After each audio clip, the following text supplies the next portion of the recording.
जी नाज़रीन, करमपुर मां इंतहाई अफ़सोसनाक ख़बर आहे जेका असां शेयर कयूं पिया। फैज़ुल पार्को तेल कंपनी बस सां तेज़ रफ़्तार ॿिनि कारनि में ज़ोरदार टक्कर जे नतीजे में करमपुर जे ॻोठ इमामुद्दीन बिजाणी रहवासी जमात इस्लामी सिंध जो डिप्टी जनरल सेक्रेटरी मौलाना अब्दुल हफ़ीज़ बिजाणी थॾे ते शहीद थी वियो, जॾहिं त ॿिनि मर्दनि ऐं 3 औरतुनि समेत 5 ॼणा ज़ख़्मी थी पिया।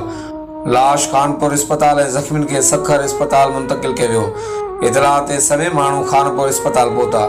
मिलियल ॼाण मूजिबि फैज़ू थाणे जी हद इंडस हाईवे पार्को तेल कंपनी भरिसां तेज़ रफ़्तार 2 कारनि में ज़ोरदार टक्कर थी पियो, जंहिंजे नतीजे में जमात इस्लामी सिंध जो डिप्टी जनरल सेक्रेटरी मौलाना अब्दुल हफ़ीज़ बिजाणी थॾे ते शहीद थी वियो, जॾहिं त दुरमुन बिजाणी कंदकोट वासी 3 औरतूं ऐं रंजीत कुमार ज़ख़्मी थी पिया।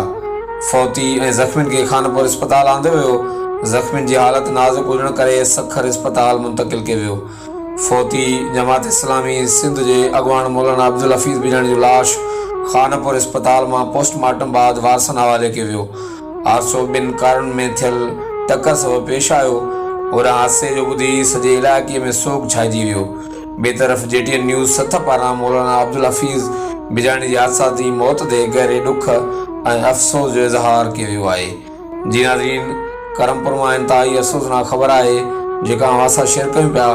फैज़ुल पार्को तेल कंपनी भरिसां तेज़ रफ़्तार 2 कारनि में ज़ोरदार टक्कर जे नतीजे में करमपुर जे ॻोठ इमामुद्दीन बिजाणी रहवासी जमात इस्लामी सिंध जो डिप्टी जनरल सेक्रेटरी मौलाना अब्दुल हफ़ीज़ बिजाणी थॾे ते शहीद थी वियो, जॾहिं त 2 मर्दनि ऐं 3 औरतुनि समेत 5 ॼणा ज़ख़्मी थी पिया।